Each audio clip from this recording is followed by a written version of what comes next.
السلام علیکم ناظرین، کیا حال ہیں آپ کے؟ ٹھیک ہیں۔ آج ہم بات کریں گے ڈرامہ سیریل عشق مرشد کی نیکسٹ آنے والی قسط میں کیا کچھ ہوگا۔ شبرا شامیر کو دھپڑ کیوں مارتی ہے، اور شبرا کی بہن سکھی شامیر سے ایسا کیوں کہتے ہیں کہ آپ اس لڑکے کو اٹھوا لیں جیسے آپ نے پھوپھی کو اٹھوایا تھا، اور شامیر کے پھول شبرا کیوں پھینک دیتی ہے جب وہ کہتا ہے کہ میں اپنی دوست کو دینے جا رہا ہوں۔ یہ سب جاننے کے لیے میری ویڈیو کو آخر تک دیکھیں اور میرے چینل کو سبسکرائب کریں اور بیل آئیکن کا بٹن بھی پریس کر دیں تاکہ آپ کو ہر نئی آنے والی معلومات کی ویڈیو ملتی رہے۔ ناظرین، جیسا کہ ہم نے پچھلی قسط میں دیکھا تھا کہ شبرا کی ماں اس کے باپ سے کہتی ہے کہ میں چاہتی ہوں کہ اپنی بیٹی کی ابھی شادی کر دی جائے، تو وہ کہتا ہے کہ کوئی اچھا رشتہ ڈھونڈ کے کر دیں، لیکن اس کی ماں کو بھی پتہ ہوتا ہے کہ فضل بخش شبرا سے محبت کرتا ہے، لیکن وہ اظہار نہیں کر سکتا، اور وہ یہ بھی جانتی ہے کہ شبرا بھی اب فضل بخش سے محبت کرنے لگی ہے، لیکن دونوں ایک دوسرے سے محبت کا اظہار نہیں کر سکتے۔ لیکن جب وہ شبرا کے باپ سے کہتے ہیں کہ میں چاہتی ہوں کہ شبرا کا رشتہ اس کے ساتھ ہو جائے، تو اس کا باپ کہتا ہے کہ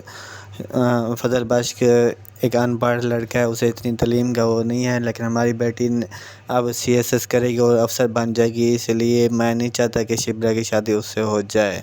دوسری طرف شبرا بھی فضل بخش سے محبت کرتی ہے، لیکن وہ یہ بھی جانتی ہے کہ فضل بخش کسی لڑکی سے محبت کرتا ہے، تو وہ کہتی ہے کہ اب میں اس سے کیسے محبت کا اظہار کر سکوں۔ وہ کرنے کی کوشش کرتی ہے لیکن وہ نہیں کر سکتی، اور شبرا کی چھوٹی بہن فضل بخش سے کہتی ہے کہ آپ اب اپنی محبت کا اظہار کر دیں تو بہتر ہے، ورنہ دیر ہو جائے گی، جس پر شامیر یعنی کہ فضل بخش اس سے محبت کا اظہار کرنے کی کوشش کرے گا۔ وہ کہیں گئے ہوئے ہوتے ہیں تو شبرا کہتی ہے کہ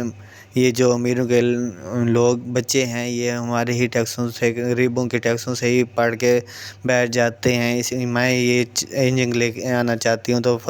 بچ کہے گا کہ ایسا ہی ہوتا ہے، لیکن ہمارے معاشرے کو سیدھا کرنے کے لیے کسی نہ کسی کو سٹیپ لینا چاہیے، اور میں چاہتا ہوں کہ تم یہ سٹیپ لو۔ دوسری طرف شبرا کی بہن سکھی فضل بخش کو بتاتی ہے کہ شبرا کا رشتہ آیا ہوا ہے، اور آپ ایسا کریں کہ اس لڑکے کو بھی اٹھوا لیں جیسے آپ نے پھپھو کو اٹھوایا تھا جب وہ ہمیں تنگ کر رہی تھی، تو وہ کہے گا کہ تم کیا مجھے گنڈا سمجھتے ہو کہ میں ایسے کیسے کسی کو اٹھا سکتا ہوں، اور میں ایسا کام کبھی نہیں کروں گا، جس پر اس کی بہن کہے گی کہ جیسے تمہاری مرضی، ورنہ شبرا ہاتھ سے چلی جائے گی۔ فضل بخش کے پھولوں کا گلدستہ لے کے جا رہا ہوتا ہے تو شبرا آ جائے گی اور کہے گی کہ کہاں لے کے جا رہے ہو، تو وہ کہے گی کہ میں اپنی دوست کو دینے جا رہا ہوں، جس پر شبرا پھولوں کا گلدستہ اٹھا کے پھینک دے گی اور کہے گی کہ بھاڑ میں جاؤ تم اور تمہاری وہ دوست، جس پر فضل بخش اس سے کہے گا کہ چلے میں آپ کو ایک راز کی بات بتاتا ہوں، لیکن اس کے لیے میری شرط ہے کہ کہیں بیٹھ کر بتاؤں آپ کو۔ فضل بخش اسے ایک ریسٹورنٹ میں لے جاتے، اسے بتاتا ہے کہ میں کون ہوں اور کس کا بیٹا ہوں۔ جب شبرا یہ سنتے ہے تو اسے بہت زیادہ غصہ آتا ہے، لیکن فضل بخش اسے کہتا ہے کہ تم میری بات تحمل سے سنو، تو جس پر شبرا اسے تھپڑ مار دے گی اور کہے گی کہ میں آج کے بعد تمہارے ساتھ کوئی رابطہ نہیں رکھنا چاہوں گی اور آئندہ میرے سے کوئی رابطہ نہ کرنا۔ تو شامیر اسے بتائے گا کہ میں نے یہ سب کچھ صرف تمہاری محبت کے لیے ہی کیا ہے، اور میں تم سے بہت زیادہ محبت کرتا ہوں، جس پہ شبرا کہے گی کہ میں تم سے کوئی محبت نہیں کرتی